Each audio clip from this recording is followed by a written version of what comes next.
Вчера вот так сделайте. Как? Вот так. Так бить? Да. Тамара, это вот так. Сделайте. Что сделать? Мама, вот так сделайте. Assalomu alaykum aziz vatandoshlar, assalomu alaykum qadrli do'stlar. Sizlar Erkin O'rinovich kanalini tomosha qilmoqdasiz.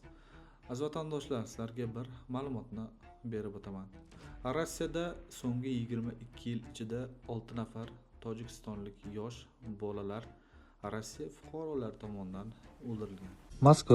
Moskva oblasti va Sankt-Peterburgdagi hamyurtlarimizga 10 yillik ish stajiga ega ishonchli dokument xizmatlarini taklif qilamiz. Registratsiya, uni продление qilish, трудовой договор, уведомление, spravkalar, проверка baza xizmatlari mavjud. Muhim eslatma: Amina ilovasi to'liq ishlamaganligi sababli registratsiya qilmaganlar zudlik bilan ushbu xizmatdan foydalaning. Hoziroq ekrandagi raqamlarga qo'ng'iroq qiling yoki WhatsAppdan yozing. Mana shu Qobiljonov vafotidan so'ng Tojikiston Tashqi ishlar vazirligi nima qilyapti?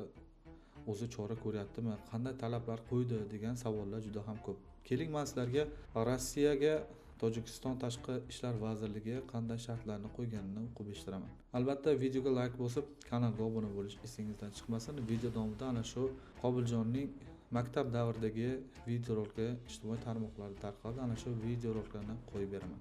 Undan oldin esa Rossiyaning Moskva viloyatidagi maktablarning birida 10 yoshli tojik o'smir Qobiljon Aliyevning shafqatsizlarcha o'ldirilishi fuqarolik jamiyatida katta xavotir uyg'otdi.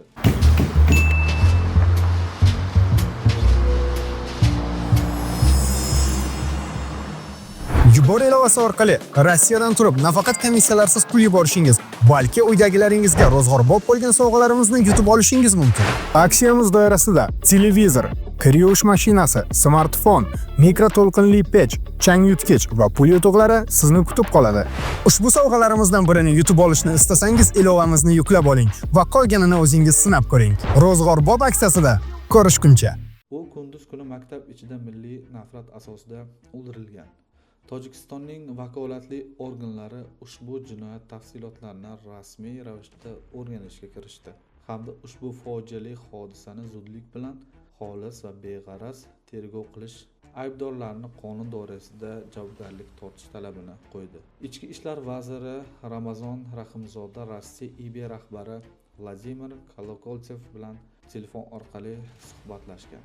Bo'lgan voqea sabablari va holatlarni har tomonlama tekshirish hamda tegishli choralarni ko'rishni so'radi. Hamda ushbu shafqatsiz qotillikda munosabat bildirib, Tojikiston va marhum bolaning yaqinlariga hamdardlik bildirgan. Shuningdek, Rossiya tomoni xolis, obyektiv tergov olib borishini ma'lum qilgan. Aziz vatandoshlar, mana hammasini o'zingiz ko'rib, eshitib guvoh bo'ldingiz. Albatta, kommentariy bo'limida mana shu vafot etgan Qobiljon haqqiga duo qo'ying va kanalga obuna bo'lish esingizdan chiqmasin. Videoga like bosing, video davomida ana shu Qobiljonning maktab davridagi videorolikni qo'yib beramiz. 16 декабря убили моего брата Кобильджона. Ему было 9 лет. Давайте сделаем за него дуа. Ясин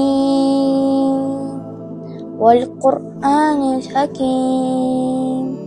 إنك لمن المرسلين على صراط مستقيم تنزيل العزيز الرحيم لتنذر قوما أباؤهم فهم لا يؤمنون. Вчера вот так сделайте. Как? Вот так. Так бить? Да.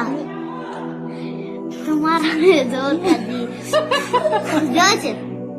Что сделать? Мама, вот так сделайте. Тамара, кашни.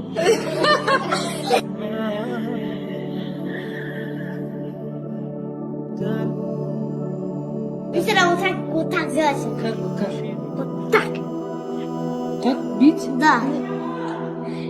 Тамара, это вот так. Сделайте. Что сделать? Мама, вот так сделайте.